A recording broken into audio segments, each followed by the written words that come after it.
Well, if you're like me, you care about your car, but you're not the biggest fan of having to get work done on your car. This is where Rhoda comes in. Rhoda is a DMV-based auto shop that makes taking care of your car so easy, it feels like magic. Rhoda has a team of best-in-the-business technicians who can service any make and model across any maintenance or repairs and detailing. With over 1,000 Google reviews, Best Auto Shop on Yelp, and Nextdoor awards, your neighbors are loving Rhoda, and you will too. Rhoda is tremendous. You could book any car service online in under 3 minutes. Rhoda offers free towing or valet. Rhoda literally will pick up your car and bring it to the shop in Rockville, Maryland, service the car, and return it to you. Over 80% of Rhoda services are done on the same day on which they're booked. Rhoda offers price matching, honest flat pricing, and financing. Rhoda offers free inspections on your car and shares everything found via video and pictures. Drivers approve only what they want to. Visit Rhoda.com, that's RODA.com, and use the promo code GALDI20 for 20% off any service. That's Rhoda.com, promo code GALDI20 for 20% off any service. Hey, if you're like me, you don't exactly have a ton of time to shop for clothes. My wife is the same way, and she has introduced me to Stitch Fix. Stitch Fix is great. You just take a quick style quiz, share your size, your vibe, your budget, and boom, you're matched with a real human stylist who handles the rest. Stitch Fix sends you a fix box with clothes that actually fit and make sense for your life, work, weekends, whatever. Stitch Fix saves you time, you look great, and you don't even have to think about it. And Stitch Fix is no risk, all style. Try Stitch Fix clothes in the comfort of your home. Keep what works, send back the rest. Free shipping and returns always, and no subscription required. Plus, get a free try-on for your first fix. Get started today at StitchFix.com/podcast to get $20 off your first order, and Stitch Fix will waive your styling fee. That's StitchFix.com/podcast.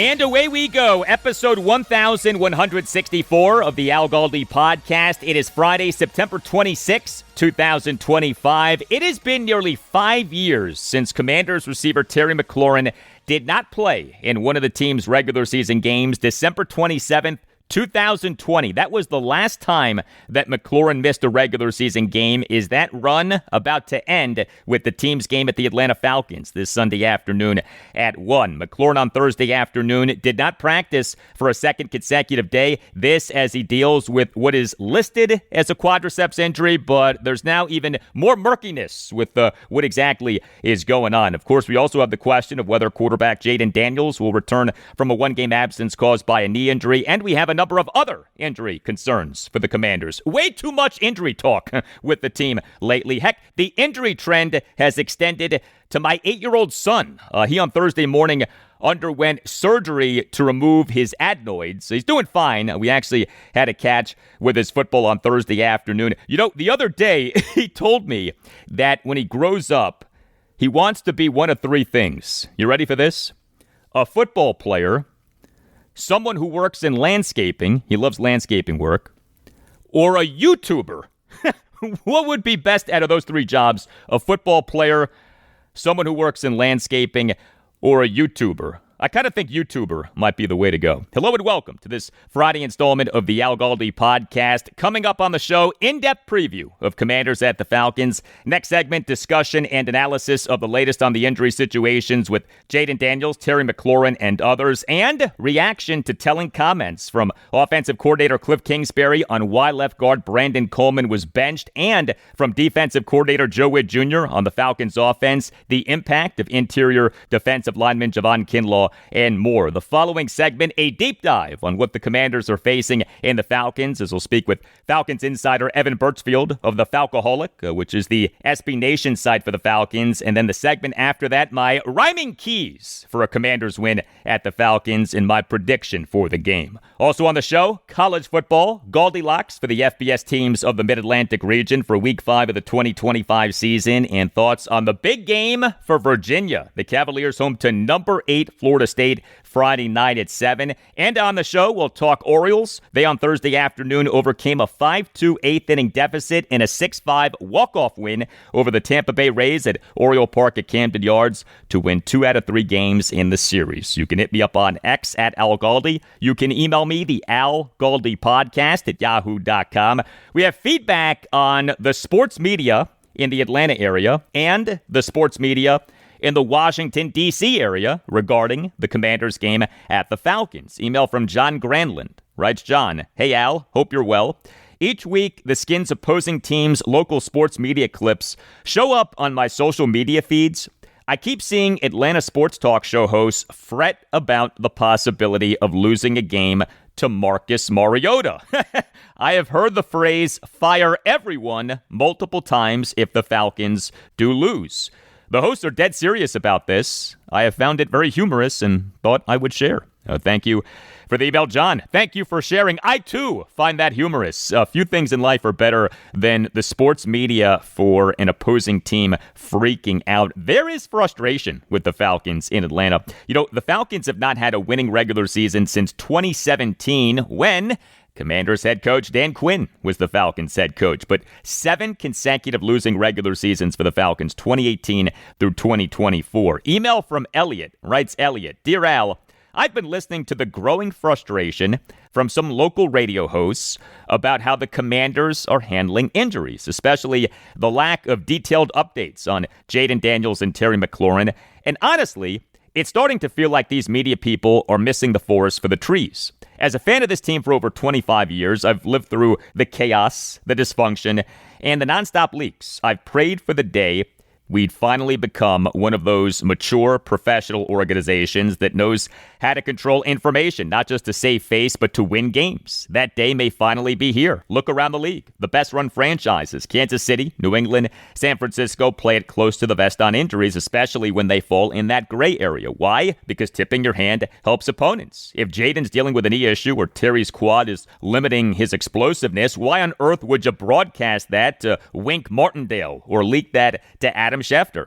It's also a front office tactic. Injury narratives can affect trade value on depth perception, locker room confidence, and media bonanza with nonstop questions to the player on reports. Letting too much out invites speculation and noise. Keeping things internal gives the team leverage, unity, and control. Sure, it puts beat reporters and radio guys in tough spots. Those people have jobs to do, and vague answers make those jobs harder, but that's not a reason to call this dysfunction. It's actually the opposite. It's a sign that Adam Peters and Dan Quinn are running this thing with a purpose. Even as a gambler, I get that this disrupts the lines, but that's the league's problem, not the fan base's problem. Thanks for all you do. Your perspective always cuts through the noise. If you get a chance, check out my burgundy and gold 2-minute drill on TikTok. I reference your reporting often. Well, thank you for the email, Elliot. Much appreciated. You know, I'd have to know who specifically Elliot is talking about regarding, quote, some local radio hosts, end quote. But be careful who you listen to and whose opinions you take seriously when it comes to, quote, some local radio hosts, end quote. Some are good. Some maybe not so much. The best Commanders discussion in this area, and I'm not just saying this because I do this, I'm talking about other people as well, is via podcasts. We with the Commanders have some outstanding podcasts, and that is where you get the best conversation and analysis about the team. I have no problem with the Commanders being secretive about injuries. I like that the team is doing that. And the team has every right to do that. And as Elliot outlined, there are competitive advantages to doing that. Complaining about that as a media member comes off as soft, comes off as ignorant. The NACE Law Group. Accident and injury lawyers. If you feel that you've been wronged, if you think that you've been wronged but aren't sure, contact the NACE Law Group, Accident and Injury Lawyers, and mention that Al Galdi sent you. You could call 202-902-7611. You could also visit Washington, D.C., injurylawyers.com, and submit for a free, no obligation case review. The Nace Law Group features compassionate lawyers and zealous advocates for its clients, led by the great Chris Nace and founded in 1979. The Nace Law Group is a Washington, D.C.-based family law firm that handles medical malpractice, personal injury, birth injury, legal malpractice, and consumer protection cases, offering aggressive advocacy for victims in Washington, D.C. and West Virginia. The Nace Law Group is outstanding. It will fight for you and your family. The Nace Law Group can help you and your family make difficult decisions. The Nace Law Group has recovered millions of dollars for the sick and injured. If you have a case, contact the Nace Law Group. Call 202-902-7611 or visit WashingtonDCInjuryLawyers.com and tell the Nace Law Group that Al Galdi sent you. That's 202-902-7611 or WashingtonDCInjuryLawyers.com, and make sure that you mention that Al Galdi sent you. The Nace Law Group, Accident and Injury Lawyers.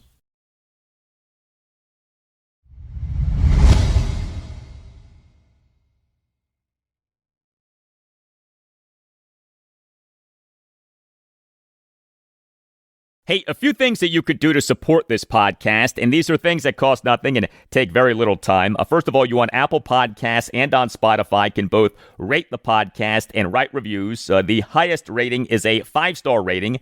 It is greatly appreciated if you give the podcast a 5-star rating, and it is also greatly appreciated if you write like a 1 or 2 sentence review saying that you like the podcast. Also, following the podcast is a big help. If you have an iPhone, following the podcast is as simple as clicking on the word follow next to a plus sign near the top right of your screen. Thank you for doing these things. They help to make the podcast a success, and thank you for listening to the podcast. Week 4 of the NFL's 2025 regular season gives us the 2-1 Commanders at the 1-2 Atlanta Falcons this Sunday afternoon at 1. Some big-time injury questions with this game. The Falcons' number 1 cornerback, A.J. Terrell, he did not play in the Falcons' last game, a 30-0 loss at the Carolina Panthers this past Sunday afternoon. This due to a hamstring injury, and he on Thursday did not practice for a second consecutive day. Him being out for this Sunday afternoon would be big, but of course, the Commanders have big-time injury concerns off back-to-back injury-filled games for the team. The 27-18 loss at the Green Bay Packers on Thursday Night Football on September 11th and the 41-24 win over the Las Vegas Raiders at Northwest Stadium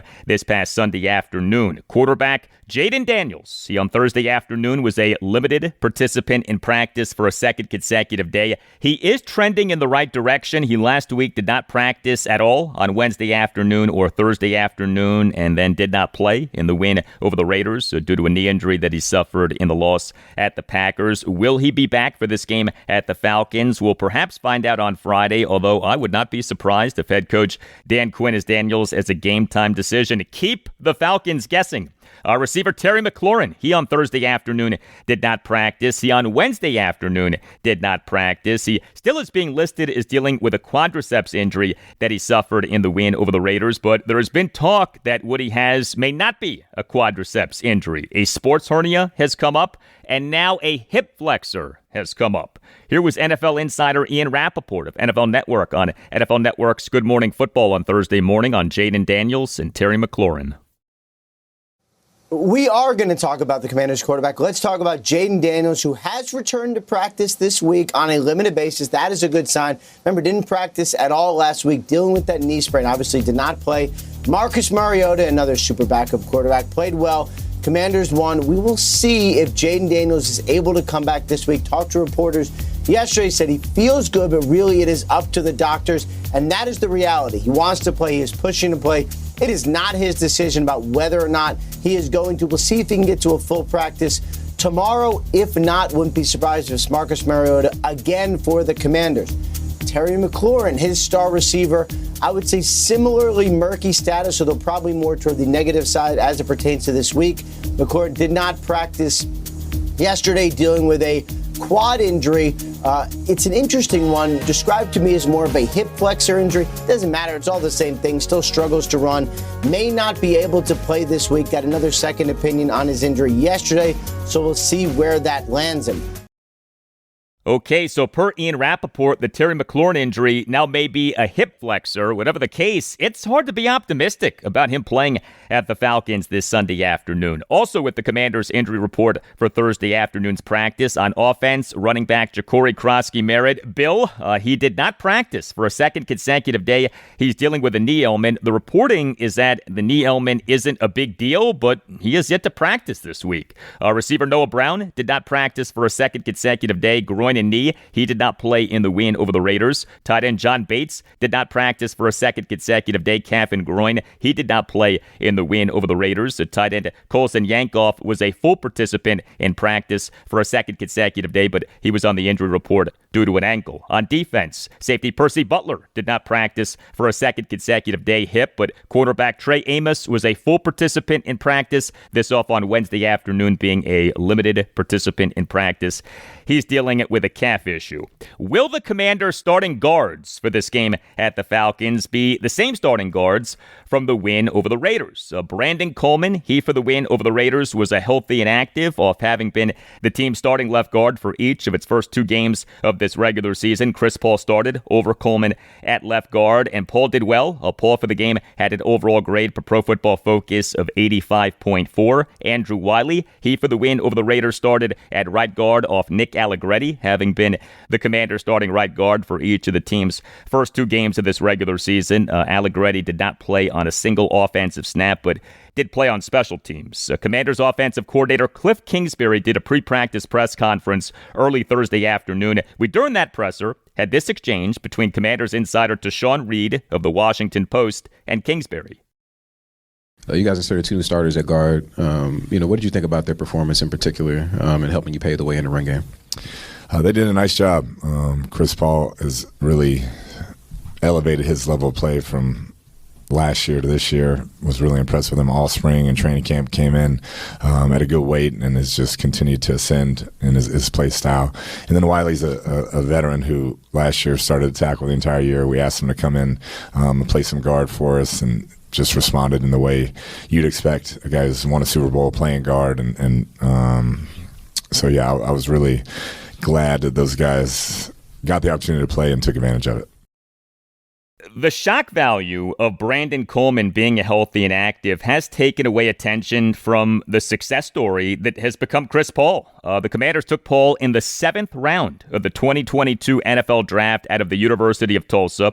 He is a draft pick from the time of Ron Rivera as Commanders head coach in charge of player personnel. That Chris Paul has ascended to being the team's starting left guard is impressive. I give him a lot of credit. But the Brandon Coleman aspect of this is impossible to ignore. The Commanders took Coleman in the 3rd round of the 2024 NFL Draft out of TCU. He was their starting left tackle for much of last season. He was supposed to be their starting left guard for this season, but just 2 games into the regular season, he was a healthy and active. And the most interesting answer from Kliff Kingsbury on Thursday afternoon was about Brandon Coleman. We on Thursday afternoon had this exchange between Mitch Tischler of Monumental Sports Network and Kingsbury.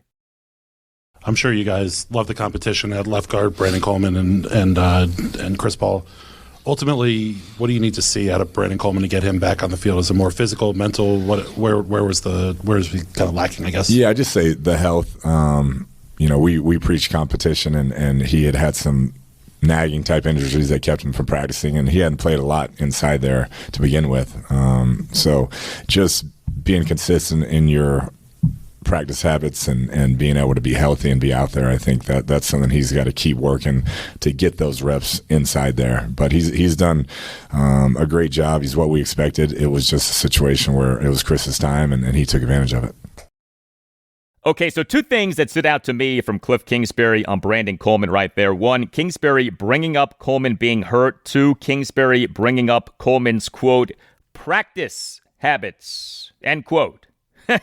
The Commanders are not just going to come out and say why Brandon Coleman was a healthy and active, and they should not just come out and say why. So what we're left to do is read and listen between the lines on what is said. I thought that we from Kingsbury on Thursday afternoon got some tells on why exactly Coleman is in the doghouse. And make no mistake, he is in the doghouse. Again, he wasn't even active for the win over the Raiders. The Commanders decided that they were better off with him being inactive.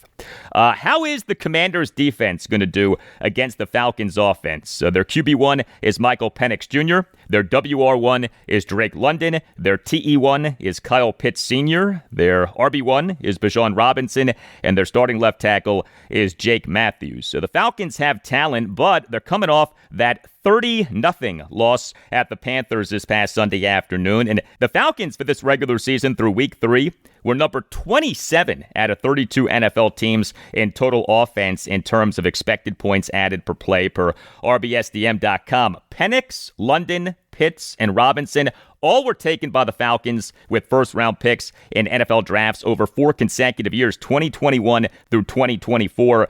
That the Falcons' offense isn't better is bad, really bad. Commanders defensive coordinator Joe Whitt Jr., he did a pre-practice press conference late Thursday morning and into early Thursday afternoon. Here was Whitt on the Falcons' offense. Now, talking about Atlanta, man, really just a young, talented offense, okay? And it starts with the running back.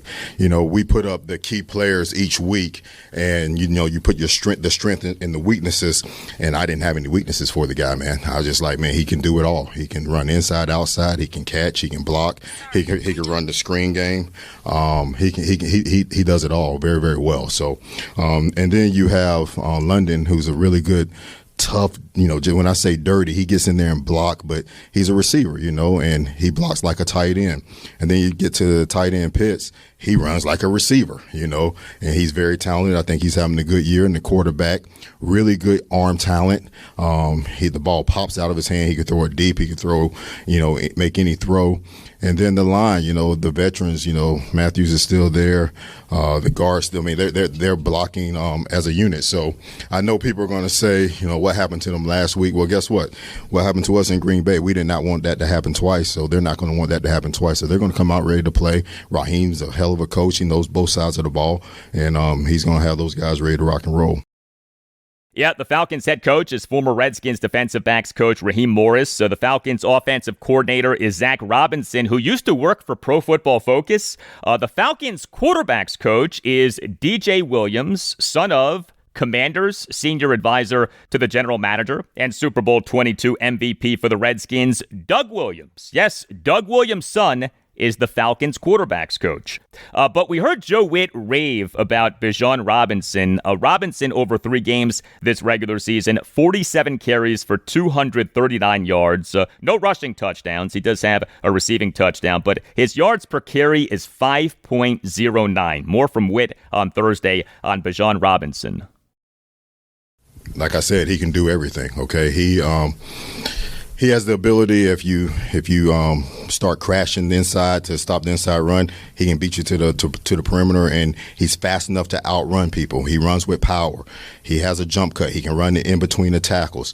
The screen game, they haven't run a lot of screens, but he can catch the ball. You can put him out at receiver. He can run slants. He's just a complete football player, and I just really enjoy watching his film because he does it all. How will the Commanders secondary do without safety Will Harris? So the Commanders on Monday afternoon announced having placed Harris on the reserve/injured list. This due to a fractured fibula that he suffered in the win over the Raiders. Him being out is expected to mean more playing time on defense for safety Jeremy Reeves. But the Commanders, in terms of depth at safety, also have Tyler Owens and now Darnell Savage. The team on Monday afternoon announced having signed unrestricted free agent safety Darnell Savage, who went to the University of Maryland. This season is his age 28 season. He on September 16th was released by the Jacksonville Jaguars. He was taken by the Green Bay Packers with the number 21 overall pick in the 2019 NFL Draft, played for the Packers for the 2019 through 2023 seasons. Savage with the Packers was with Commanders defensive pass game coordinator Jason Simmons. Simmons was an assistant for the Packers for the 2011 through 2019 seasons. Joe Whitt was with the Packers for the 2008 through 2018 seasons. We on Thursday had this exchange between Commanders insider Nikki Javala of The Athletic and Joe Whitt. Will Harris out, unfortunately, but you guys have a deep group back there. How do you kind of see it shaking out? Yeah, first, I hate that Will, is out, but tough player, went back out there and played on it for another player too. So, Revo, we talked about Revo doing training camp, not training camp, but even before then during the spring, man, he's deserved this time. And the thing that I said was, how do we pull him away from special teams? And that's going to be the challenge. And that's what we have to work at, because he is our special teams ace. But you saw the play he made on 3rd and 1, just diving in there. He's a physical guy. He's a guy that I do feel like can produce the ball. He's smart. He communicates well. So, his role would definitely pick up. T.O. will have to pick up his role. And now that we have Savage here, Jason Simmons had Savage in Green Bay. And I remember when he first got him, he called me. He's like, man, this dude is the smartest rookie I've ever had. And so when he got here a couple of days ago, we have our concept teaching that we put on our iPad. He was popping off our defense because he had gone through our film already, and so or the concept tapes. So he's an extremely smart guy, and so hopefully he can grasp it soon, and so we can get him out there. All right, maybe my favorite answer from Joe Whitt on Thursday was about interior defensive lineman Javon Kinlaw, who has been really good for the Commanders so far this season. Edge defender Dorrance Armstrong and interior defensive lineman Daron Payne and Javon Kinlaw. All three of those guys have been terrific over the Commanders' first 3 games of this regular season. The Commanders this past March signed Kinlaw as an unrestricted free agent. The contract was surprising, a reported 3-year, $45 million deal with $30 million fully guaranteed at signing. This for a guy who had been an underachiever in his NFL career, off having been taken by the San Francisco 49ers with the number 14 overall pick in the 2020 NFL Draft out of the University of South Carolina. But so far, so good for Kinlaw with the Commanders. Joe Whitt on Thursday on Javon Kinlaw.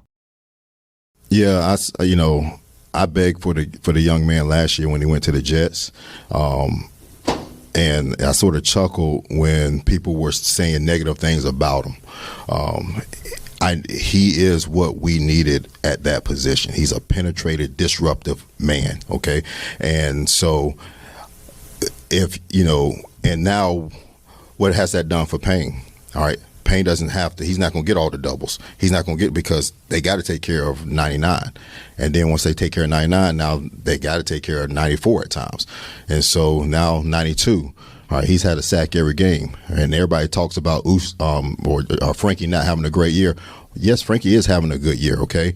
All right, people aren't going to allow Frankie to do what he's done. I'm gonna answer your question, but there are people not going to allow Frankie to do what he did last year, so they're turning bigs to him. So now DA. So now the people are not going to allow DA to keep doing what he's doing. They're not going to allow JK to keep doing what he's doing. So they have to make decisions on who are they going to allow to be factors in the game. And so JK has given us the ability to open up other pieces, same way that Frankie has given us the ability to open up other pieces. Frankie's time will come, because they're not going to keep letting DA go wreck the game. They're not going to keep letting 99 wreck the game. So when those times come, the other players will have the opportunities to make plays, if that answers your question. Yeah. Great stuff from Joe Whitt on Javon Kinlaw, especially how Kinlaw is helping Daron Payne and Dorrance Armstrong. Javon Kinlaw, per Joe Whitt, quote, a penetrative, disruptive man, end quote. He is what we needed at that position. He's a penetrated, disruptive man. Yes, thank you, Joe. Javon Kinlaw, a penetrative, disruptive man. Joe Whitt, during the opening statement of his press conference on Thursday, gave a breakdown of his defense's performance in the win over the Raiders, and included in that was more praise for Javon Kinlaw, Daron Payne, and Dorrance Armstrong. Here you go. Last week I thought, a couple guys that really stood out were Payne. He graded the highest on the defense. I mean, he was just outstanding. I mean, the highest of the year. And along with him up front, you had DA and JK. They all graded really well in the midline. Bobby, he graded out really well. And then on the back end, it was Sean and Trey. And so I thought we did a nice job, and we've done a nice job all year on first down, stopping the run. So that's produced more 2nd and 7+, which gives us the ability to rush the passers. I think we produced the 4th most 2nd and 7+, and the 3rd most 3rd and 11+. So when saying that allows us to get after the quarterback a little bit more. But it all starts with stopping the run, especially in between the tackles. Green Bay game, they got outside of us some with some receiver runs. So I think the rushing coverage was good. from that standpoint. Third down, I thought was really good in the game. I think they were 3 of 14, somewhere around there. I think we're very high in the league in that. So some things that we have to make sure we're sure of. They had 100 yards on 2 pass plays, and so you definitely don't want one. And those went for 10 points. You definitely don't want that to happen. We had opportunities at turnovers. We dropped the interception. 2 times we were sacking the quarterback. He had one hand on the ball, and we were close to getting the ball out, but close doesn't cut it. So we didn't have any turnovers. So that was a recap of what from the Vegas game. But I thought the guys, man, the play style was what we were looking for. We have what we call turnbacks, where either we tackle them behind the line of scrimmage or their head is pointing towards their end zone, and we had 26 of those plays. That's a lot, when you're hitting and turning people back the other way or hitting them behind their line of scrimmage. So I really like the run and hit. We just have to cut down the explosive plays. We have 9 for the year. That's 3 per game, and that's too many. Well, the Commanders' defense over the team's first 3 games this regular season has had some good and some not so good. The team has 0 takeaways so far this regular season, but the Commanders for this regular season through week 3 were number 1 in the NFL in lowest opponents' third down efficiency, 28.57%, just 12 for 42. Listen, life's all about leveling up. Whether you're handling business on the field or kicking it in your zone, you like to celebrate with cigars that match the moment. That's why you should link up with Famous Cigars to bring you a wild deal. Right now, you can grab 8 premium cigars for just $8. You heard that right. 8 top-rated cigars at $1 a stick.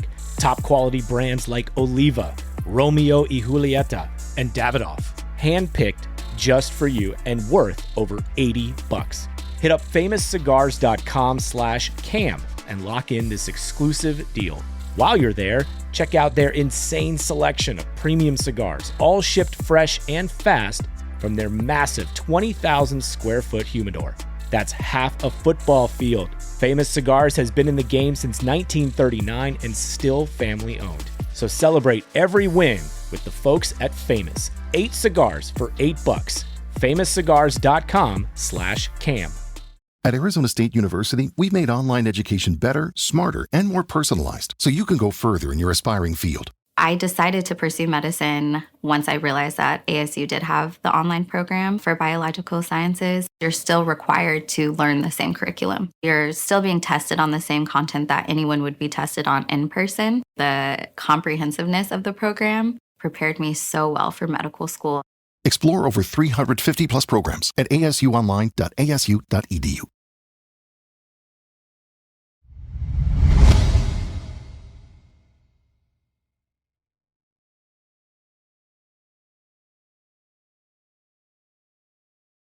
The 2-1 Commanders and playing at the 1-2 Atlanta Falcons this Sunday afternoon at 1 are facing one of the trickier teams to figure out so far in the NFL's 2025 regular season. The 3 games for the Falcons, a 23-20 home loss to the Tampa Bay Buccaneers on September 7th, a 22-6 win at the Minnesota Vikings on Sunday Night Football on September 14th, and a 30-0 loss at the Carolina Panthers this past Sunday afternoon. What to make of the Falcons? I am happy to welcome back to the Al Galdi podcast Falcons insider Evan Birchfield of the Falcoholic, which is the SB Nation site for the Falcons, similar to what Hogs Haven is for the Commanders. You can follow Evan on X at Evan Birchfield. Hey, Evan, how are you?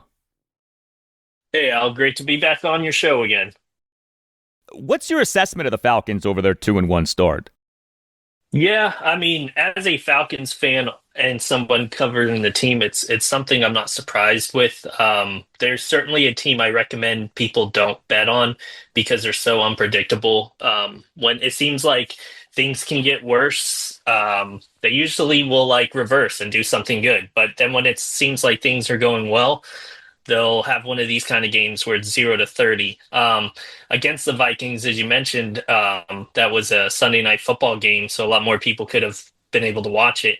Our offense wasn't doing great. Our defense was really solid. So, in Atlanta, defense has been a big problem for us I mean, pretty much since I've been a fan. And our defense looked pretty solid and was like our best component of the team. And then, as you mentioned, dropping, 30-0 to the Panthers, who probably many would consider the worst team in the NFL. I mean, that's about as bottom as it gets. And it kind of created a bit of a dumpster fire there earlier in the week. Ike Hilliard, who was our wide receiver coach, was kind of I guess you could say, the sacrifice or the scapegoat there, as he was relieved of his duties, with TJ Yates, who formerly played for, I think, the Houston Texans and maybe one or two other teams. He kind of absorbed his duties because he was the passing game coordinator. So now he's also, I guess, technically the wide receiver coach heading into our game against Washington. So Ike Hilliard, he has had 2 stints as Washington's receivers coach. He was the Redskins receivers coach for the 2012 season, and he was the Skins receivers coach for the 2014 through 2019 seasons. He had been the Falcons receivers coach since February 1st, 2024, but the Falcons on Monday fired Hilliard. Why? I don't know. I don't know specifically. I can just go off what I've been told or heard. I've heard that it was because of how the receivers played in this past game. There was clearly like a struggle between them and Penix, but I'm not really buying it as like, okay, if Ike Hilliard wasn't on the team, we wouldn't have lost 0-30. If you watch any of that game, there's a lot of problems going on that isn't solely on the wide receiver coach. That to me just kind of is one of those things where when a team is bad, or kind of heading in that maybe staff change at the end of the season, this is kind of like that leak in the dam sort of thing, where they start getting rid of like some random, coaches or something to kind of, oh, we're going to change everything now. And it's like, Ike Hilliard wasn't the problem. If anything, he was pretty well respected. He did a really good job last year with our young receivers. And yeah, I'm not really buying it, but that's what I've heard. Another change for the Falcons this week. Offensive coordinator Zach Robinson for this game against the Commanders will be calling plays from the sideline as opposed to from the coach's box. What's up with that? Honestly, I have no idea. I mean, I guess that's a good thing. I don't see it moving the needle at all. It's one of those things where I was like, okay, I guess that's supposed to mean something. He'll be more ground level. He'll be able to speak directly to Michael Penix. I know in 2 of the past games, there's been an issue with him getting the play called in. Against the Panthers, this is pretty embarrassing, but they came out of a timeout, and then they had to delay a game. It's something with the plays not getting into him quicker. But that's pretty bad to happen. So maybe I would assume it has something to do with that, just like to increase communication instead of relying on the headset. So if Penix has to run over the sideline or look over at the sideline, obviously he can do that, as opposed to if Robinson's up in the booth, you can't really do any of that. So the Falcons QB1 Michael Penix Jr., he for this regular season through week 3 was number 20 out of 32 qualified quarterbacks in the NFL in ESPN's total QBR, 47.9. He got benched during that loss at the Panthers. He has only made 6 NFL regular season starts. Where are you at with Penix? For me, it's too early. Right now, after this game, because he had a horrible game against Carolina, I'm not even going to pretend he didn't. He looked really sloppy. But that was only his 6th start ever. He started a few last year, and then obviously he's been our starter this year. And yeah, he struggled, but he's basically a rookie. I know it's his 2nd year, but he didn't start all of last year. So this is kind of like his debut. And against the Panthers, I hoped he would have played better. But he was throwing balls just like, I call them hospital balls, where it's like he's not really paying attention to, okay, if I throw it to this receiver, running back or whatever, they're about to get lit up. And that happened a bunch of times where it was like he almost led them into a defender. And to me, that shows kind of awareness. But I think he's still a good quarterback. I'm not out on him at all. Like I said, 6 games in, you can't really do that. I always use that as an example. Not saying he's Peyton Manning, but Peyton Manning got off to a rough start when he first started. And everybody, if they would have labeled him a bust and benched him immediately, like there would have been no Peyton Manning. So Not saying he's going to be Peyton Manning, but obviously, like, there's examples of you need to just simmer down, let it play out. Maybe by the end of the year, he's not good. Then they have another problem on their hands. But yeah, after 6 games, I'm not ruling it out. I think it's just kind of growing pains and stuff. But we, along with you guys, we'll then have a bye week, and then we have the Bills after that. So we do have some tests coming up against good defenses. With Michael Penix, what do you like? What concerns you? Well, I like that he's got a good deep ball, and he did in college too. But the thing is, at the NFL level, everybody's professional, so they're able to take that away by playing safeties deeper, and that's kind of what's happened. But in like to the vision test, he's been throwing a lot of like low passes, and I think it's just because he's trying to like dart them out quick. I think he just needs to get more comfortable in the pocket. He's not a super athletic guy. I know against the Buccaneers in Week 1, he had 2 rushing touchdowns, but he loves to stay in the pocket. Loves to kind of.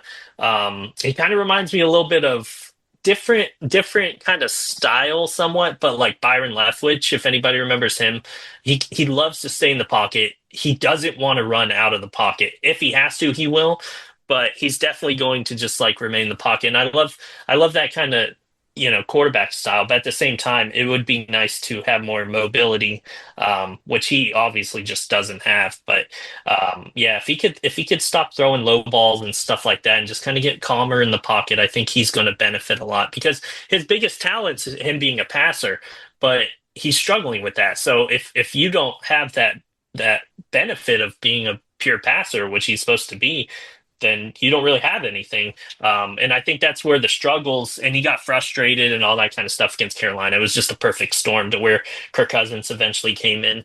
But yeah, I think to answer your question, he's just got to calm down and get comfortable in the pocket. It's not college anymore. It's the NFL. So it's a little different, even the bad teams have good defenses. Like, it's just a different environment.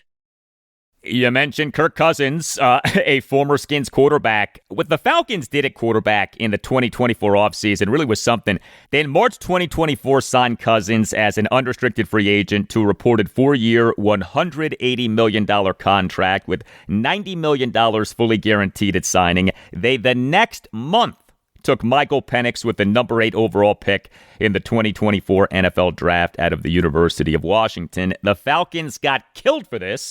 I get why, but I do think that there's an argument for what the Falcons did. I think that NFL teams and media members and fans still are too conservative in this avoidance of aggressively attacking the quarterback position until you truly have it figured out. But what's your take on the Falcons signing Cousins and then drafting Penix? I didn't understand it at all. I think, like a lot of people, it didn't make a whole lot of sense why you would throw all this money at the money they threw at him is kind of like, we see you as a 4 or 5 year, maybe even more starter. Like, you're our guy. And then you turn around and draft a quarterback who, ironically, many considered the most ready to go pro quarterback in the draft. They made it seem like he would, like Michael Penix, out of all the quarterbacks, was ready to go, which, you could argue isn't the case in hindsight. But yeah, I wasn't a fan of it. I learned okay, I guess this is their vision. And, Kirk Cousins actually played pretty well there. And then eventually he got benched after having 1 touchdown and 9 interceptions in 4 games at the end of last season, and Penix finally came in. But yeah, I didn't love it. And now they're strapped to Kirk Cousins here. I mean, there's ways they can get out of it, but there's no way they get out of it and they're not losing money or having dead cap space. And I think overall that's kind of been a crippling to the team because it's preventing you from getting free agents that we definitely could have used, more talent in the receiving core. We could have used more, another piece, maybe linebacker wise, and definitely corner wise. But yeah, so I mean, when you do that kind of thing and you pay big money to a quarterback and then they're just riding your bench, to me, that falls upon management at that point, because they fell in love with Michael Penix. That was the big kind of defense there as to why they did that, is they paid Kirk Cousins and then they were like, oh my gosh, we cannot pass on this guy. He's our future. And if that's true, and it's still out, like I don't want to rule it out, as Michael Penix could end up absolutely being the future in Atlanta. Um, but after a 30-0 loss to the Carolina Panthers, obviously that kind of makes you second guess everything even more. But yeah, so. How has Kirk Cousins behaved through all of this? I mean, from what I've heard, fine. He's been a professional, on the sidelines, being helpful to Michael Penix, studying and all that kind of stuff. But at the same time, he's a competitor. He wants to be out on the field, and you can't blame him. And also, we're only in just finished week 3. We're heading into week 4. So it's he's in that prime seat of, if a team needs a quarterback, if there's injuries, and there has been a few injuries here and there.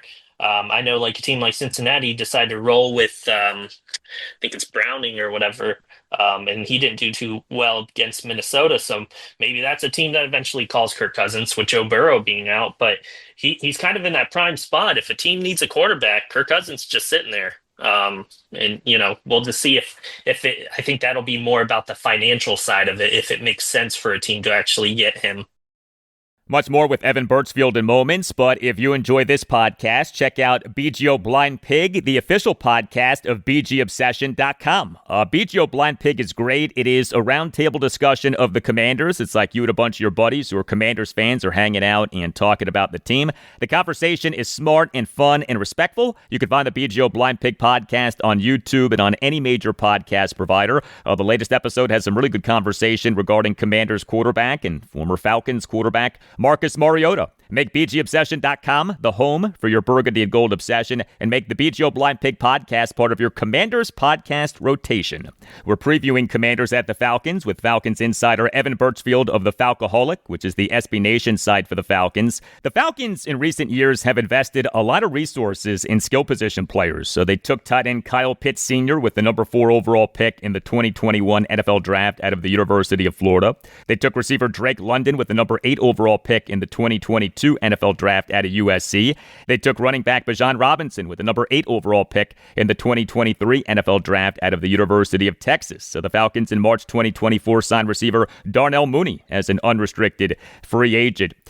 Is this a quality cast of skill position players or an overrated cast of skill position players? I think talent-wise, they're not overrated, but I think how they've been playing, it's a bit overrated. In the sense that, like, don't expect a whole lot. I mean, Bijan Robinson, I think he's a gem. He's talented, but you can't be one-dimensional. Kyle Pitts, for example, he had a great first rookie season, and then he had several seasons struggling. And now he's kind of been utilized a little bit more, not to the level I would hope for when you take a tight end that high. I think there's still a lot of work there. But, I mean, they do have a lot of young talent. Drake London, he's been really good, but he's been dealing with random injuries that just kind of pop up. Darnell Mooney, he was really solid last year, but he missed all of training camp with a shoulder injury. So, like, this was his last against the Panthers. That was his first game back.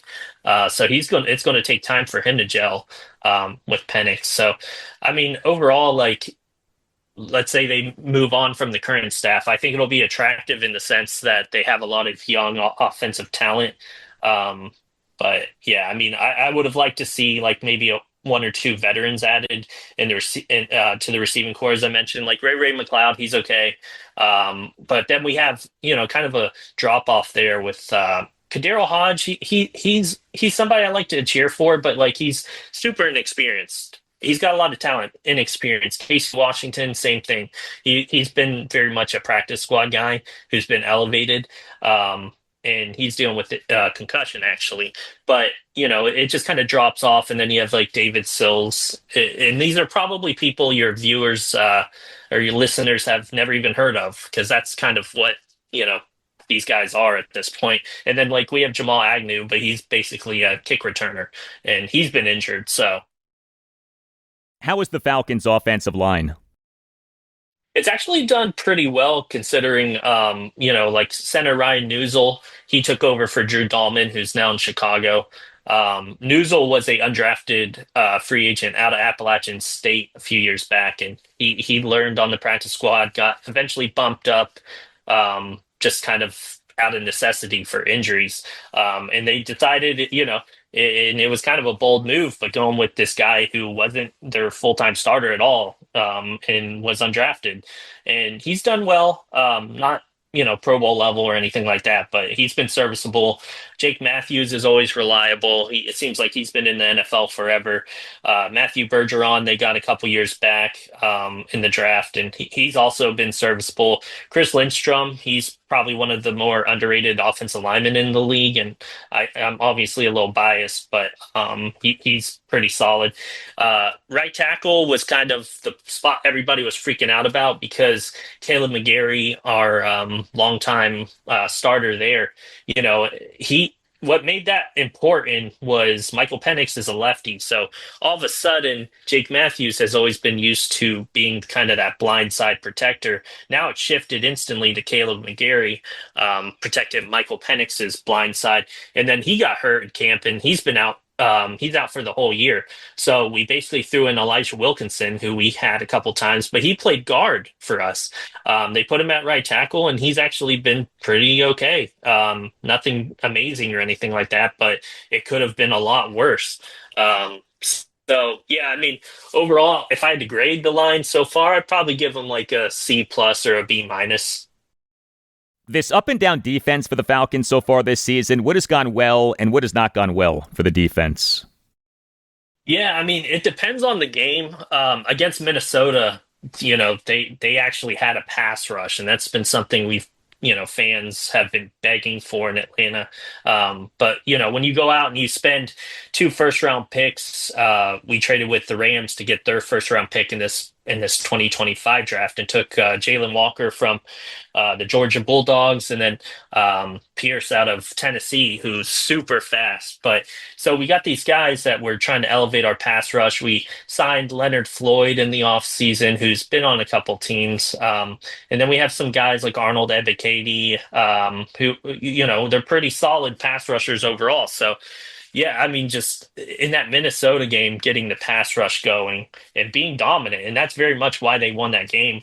And because the offense didn't do anything. The only time they scored was Minnesota literally wanted them to score. So they scored because they wanted to be able to get the ball back. But against the Panthers, defense didn't do anything. The kind of the pass rush kind of took a back seat again.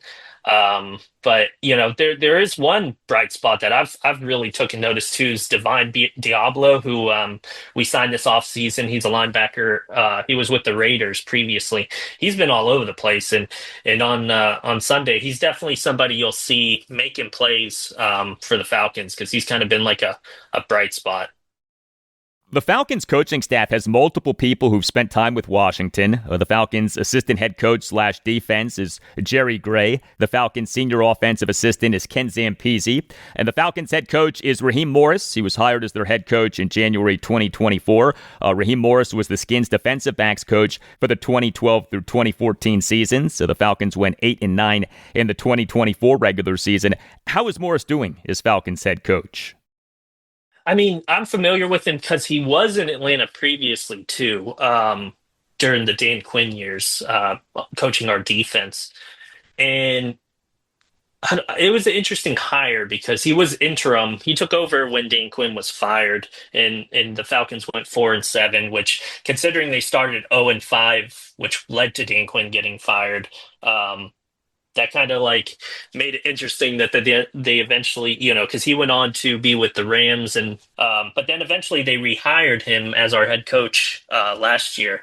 And I mean, I like him as a person and stuff like that. A lot of the coaching decisions I don't necessarily agree with, and the adjustments kind of make me nervous. It seems like if they're going into halftime losing, because of specific things, no adjustments are being made. I mean, I'm not saying that they're not trying behind the scenes. Obviously, I'm not in the locker room, but it just visually does not look like they're adjusting to situations.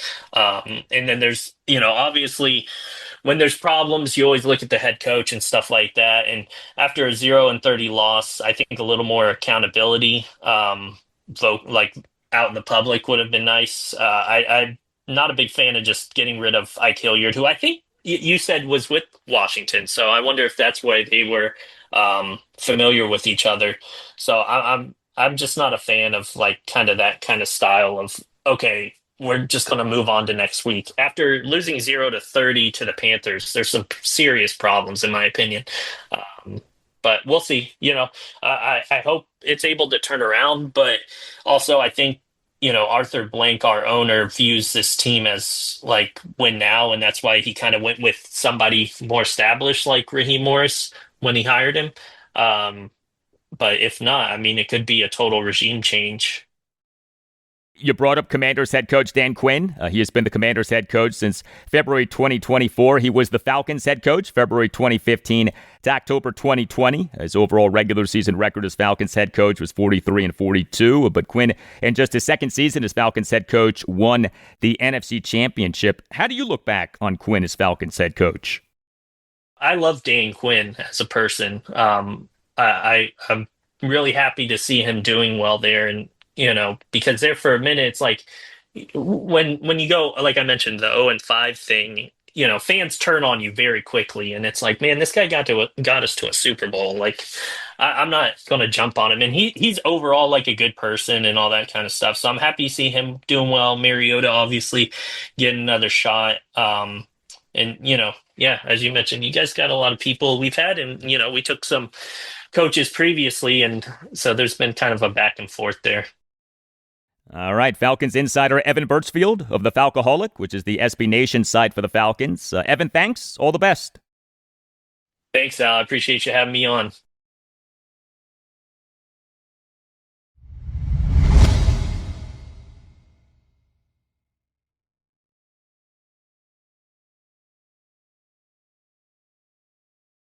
The Commanders franchise has an all-time record of 19-10-1 against the Atlanta Falcons in regular season and postseason games. The most famous game between the two teams, of course, is the seat cushion game. January 4th, 1992, divisional round of the NFL playoffs, a 24-7 Redskins win over the Falcons at RFK Stadium on a rainy, sloppy day in Washington, D.C. The Skins in that game ran the ball down the Falcons' throats. So running backs Ricky Irvins, Ernest Biner, and Gerald Riggs combined for 41 carries for 168 yards and 3 touchdowns. And yes, fans at RFK Stadium late in the game famously threw promotional seat cushions onto the field. But Washington has played the Falcons a bunch in recent seasons. The Commanders game at the Falcons this Sunday afternoon at 1 will mark the two teams playing for a 5th consecutive regular season, 2021 through 2025. Washington during that stretch so far is 4-0. Last season's game, a memorable win for the Commanders, a 30-24 overtime win over the Falcons at Northwest Stadium on Sunday Night Football on December 29th. 2024 to clinch a playoff spot. The Commanders in the game overcame a 17-7 halftime deficit, but also blew a 24-17 fourth quarter lead. My friends, it is that time, the time to rhyme. It is time for Rhyming Keys, my keys to a Commanders win in rhyming fashion. These rhymes, they are not meant to be good, and they are not good. They are quite bad, in fact. The rhymes are only meant to make a few points, and in fact, I have a saying for this segment, indeed a rhyme for this segment. The saying is counterintuitive, but trust me, the saying is true. The worse the rhyme, the better the time. And so let's have a good time. Here we go. Hardcore analysis combined with scheduled fun. Rhyming Keys for Commanders at the Falcons. How do the Commanders win this game? We now rhyme the ways. Rhyming key number 1. This is for the Commanders' top 2 interior defensive linemen. Duran and Javon stop Bijan. Do you know what has not gotten nearly enough attention? That the Commanders' run defense, which was so bad last season, has been so good so far this season. All offseason, right? The run defense. Well, the run defense has been good, and I feel like this is not getting talked about. The Commanders for this regular season through week 3 were number 7 in the NFL in lowest expected points added allowed per play, lowest EPA allowed per play on called running plays per RBSDM.com. The 21-6 win over the New York Giants at Northwest Stadium on September 7th. The Commanders held Giants running backs Tyrone Tracy Jr., Devin Singletary, and Cam Scatterboot to combined 15 carries for 30 yards. The 27-18 loss at the Green Bay Packers on Thursday Night Football on September 11th. Yes, the run defense was not good. The Commanders allowed Packers running back Josh Jacobs and Packers receiver Savion Williams and Matthew Golden to combine for 27 carries for 123 yards and a touchdown. But the 41-24 win over the Las Vegas Raiders at Northwest Stadium last Sunday afternoon, the Commanders held Raiders running backs Ashton Genty, Zamir White, and Dylan Laube and receiver Trey Tucker to combined 26 carries for just 88 yards. A big part of the Commanders' improved run defense, of course, is the interior defensive line combo of Daron Payne and Javon Kinlaw, each of whom has been really good so far this season. The Falcons have a quality number one running back in Bijan Robinson. The Commanders doing well against him, and the Falcons' rushing offense and making the Falcons one-dimensional would go a long way toward a Commanders win. And so rhyming key number one, this for the Commanders' top two interior defensive linemen, Daron and Javon Stop Bijan. Rhyming key for Commanders at the Falcons number two, this is for the Commanders' pass defense. Do not let pass catchers run free for Michael P. We in this game have a battle of bad versus bad. The Commanders are giving up too many big passing plays. The Falcons' Michael Penix Jr. is connecting on very few big passing plays. Which bad in this battle of bad will win out? The Commanders for this regular season through week 3 were number 24 out of 32 NFL teams in fewest yards allowed per pass attempt, 7.08. Michael Penix Jr., he for this regular season through week 3 was number 22 out of 31 qualified NFL quarterbacks in yards per pass attempt, 6.11. The biggest problem for the Commanders regarding the giving up of big pass plays has been breakdowns in coverage, right? We way too often have seen opposing pass catchers be wide open. This has to stop. Do not let Michael Penix get his downfield passing game going in this game. And so rhyming key number 2, this for the Commanders' pass defense. Do not let pass catchers run free for Michael P. And rhyming key for Commanders at the Falcons number 3. This is for the Commanders' number 1 punt returner, receiver Jalen Lane. Make Bradley Pinion your minion. Hey, I told you. These rhymes are not good. Jalen Lane for this regular season through week 3 was number 2 among all qualified players in the NFL in yards per punt return, 17.7. He in the win over the Raiders, of course, had the 90-yard punt return for a touchdown with 9:35 left in the third quarter. And Lane on Thursday morning was named Pepsi Zero Sugar Rookie of the Week for week 3 of the NFL's 2025 regular season. Well, the Falcons' Bradley Pinion, he, for this regular season through week 3, was number 31 out of 32 qualified punters in the NFL in net yards per punt, 34.11. The Falcons, in their 23-20 home loss to the Tampa Bay Buccaneers on September 7th, gave up a 54-yard punt return. This is an exploitable matchup for the Commanders, their punt return game versus the Falcons' punting game. And so rhyming key number 3, this for Jalen Lane, make Bradley Pinion your minion. All right, it is prediction time. The consensus line per Action Network for this game as of Thursday morning was Commanders minus 1.5. The line for this game is concerning because it is begging you to take the Commanders off the Falcons looking so bad in their 30-0 loss at the Carolina Panthers this past Sunday afternoon. Though the Commanders are banged up, but I am taking the Commanders minus the 1.5, regardless of whether Jayden Daniels or Marcus Mariota is the team's starting quarterback. Final score, Commanders 28, Falcons 20. The Commanders finally get their first takeaway of this regular season, a pick 6 by cornerback Mikey Sainristil.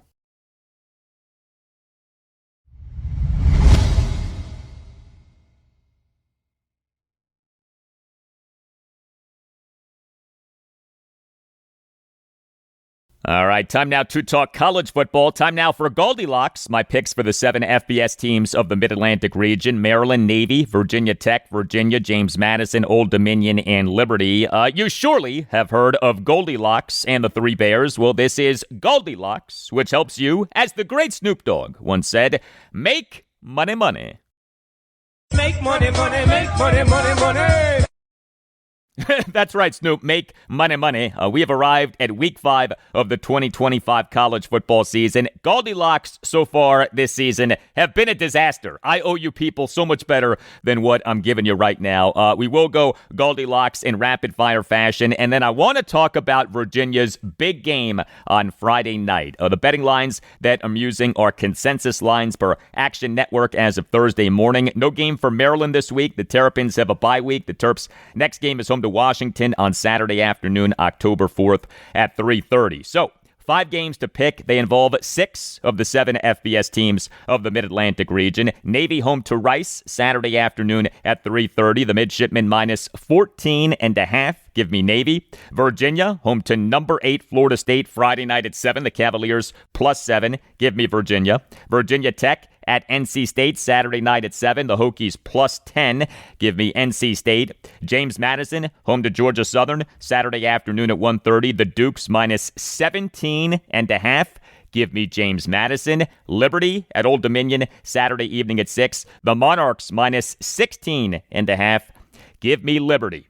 Massive opportunity for Virginia in this home game against Florida State on Friday night at 7. The Cavs are 3-1 overall, including 1-0 in the ACC. The Seminoles are 3-0 overall. This game is their ACC opener, and they are the number 8 team in the FBS in the latest Associated Press Top 25 poll, and they are loaded. FSU for this season through week 4 was number 1 in the FBS in overall team efficiency per ESPN. The Noles were number 1 in offensive efficiency per ESPN and were number 14 in defensive efficiency per ESPN. But UVA for this season through week 4 was number 9 in the FBS in offensive efficiency per ESPN. The Wahoos have their best offense in years. This game, a battle of 2 quarterbacks having very good seasons. A UVA quarterback and North Texas transfer Chandler Morris. He for this season through week 4 was number 17 among all qualified FBS quarterbacks in ESPN's total QBR at 81.2.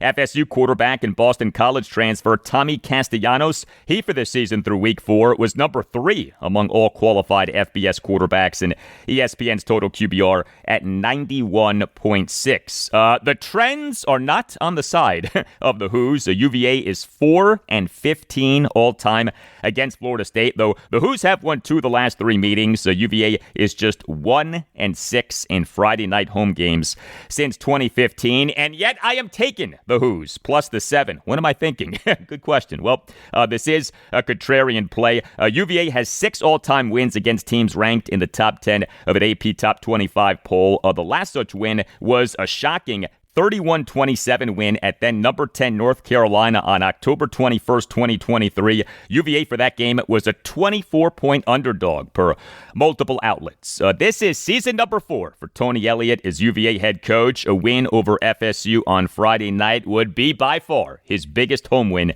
as UVA head coach. But yeah, Tommy Castellanos, how will UVA do against him? Here was Elliott during a press conference this past Tuesday on what he's seeing from Castellanos now as compared to during his 2 seasons at Boston College. Well, he's always been really good. A very dynamic player. We learned that firsthand a couple years ago up at BC when we got a lead at half, and then he just takes over in the second half. So very dynamic. But what you're seeing is a lot of confidence. He's playing with a lot of confidence. He looks very decisive. Seems like he's had he's really come grasp the offense. And I know there was some connection, maybe to the past, but he looks just really confident, really comfortable. He knows where to go with the ball, decisive on when he needs to pull it down and run it. And then when he's in space, I mean, he just looks like he's playing a video game, to be honest with you. He's making people miss. So the biggest difference is you just see he looks very comfortable and playing with a ton of confidence. And when he's able to do that, he's as good as anybody in the country. How will UVA do against Tommy Castellanos? How will Chandler Morris perform? How possible is it that Morris outplays Castellanos? Is that crazy talk? I went to the University of Maryland, and my dad was in the Navy, so my top 2 college football teams are Maryland and Navy in that order. But I do root for the other teams of the region to do well. I very much am rooting for Virginia to win on Friday night. UVA has not had a winning season since 2019. The Cavs have a terrific shot at a winning season this season, and man, a big opportunity on Friday night.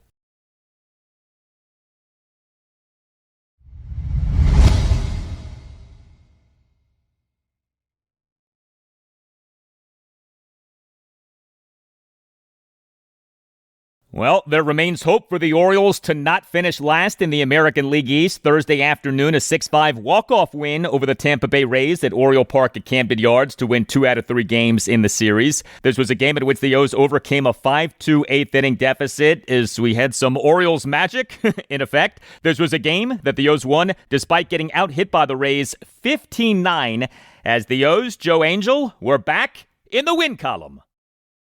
And the Orioles again in the win column.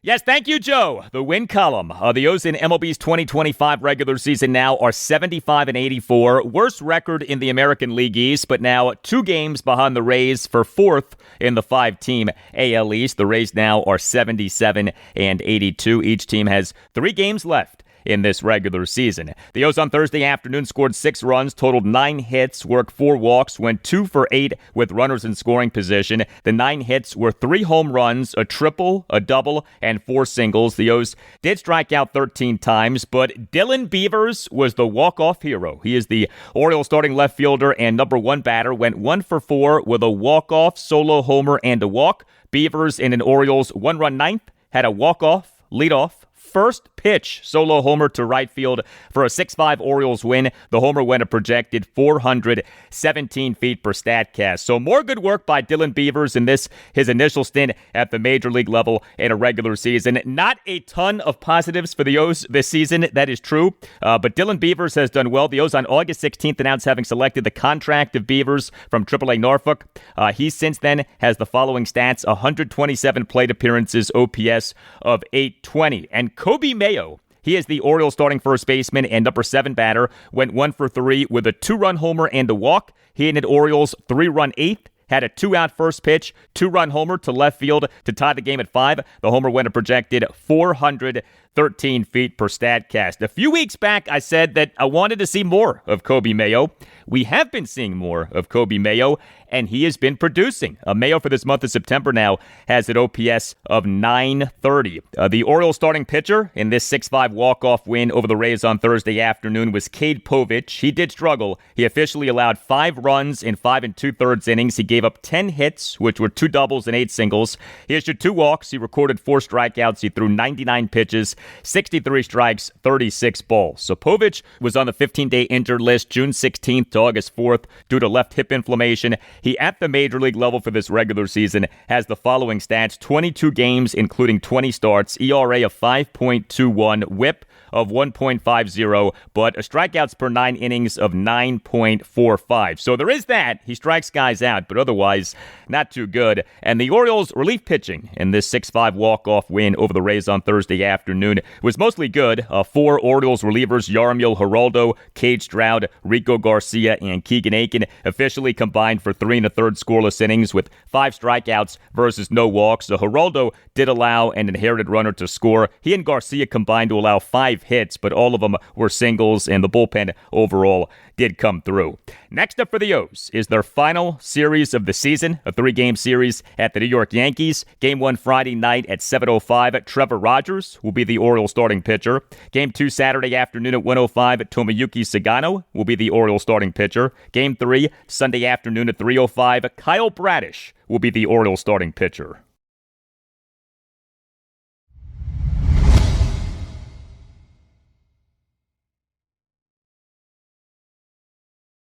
And that'll do it for you and me for now. Keep the feedback coming. You can hit me up on X at Al Galdi. You can email me the Al Galdi podcast at yahoo.com. Monday show, episode 1165. We'll have a lot for you on the Commanders. In-depth reaction to and analysis of their game at the Atlanta Falcons this Sunday afternoon at 1.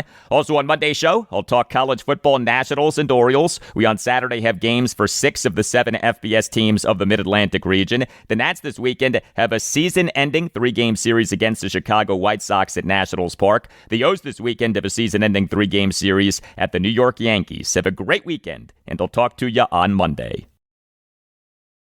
He is what we needed at that position. He's a penetrated, disruptive man. Some things in life are just made for each other. Peanut butter and jelly, macaroni and cheese, Modelo and college football. College football season is Modelo season. and the season has officially kicked off. The Modelo Recruiter is back in action, looking to reward full-time fans who give their all for their team and their school week in and week out. If you're listening to this, you've been recruited. So lace them up and get out there. And don't forget to make time for a well-deserved ice-cold reward, because college football wouldn't be the same without you. So grab yourself a Modelo and enjoy, the official beer sponsor of the College Football Playoff, Modelo.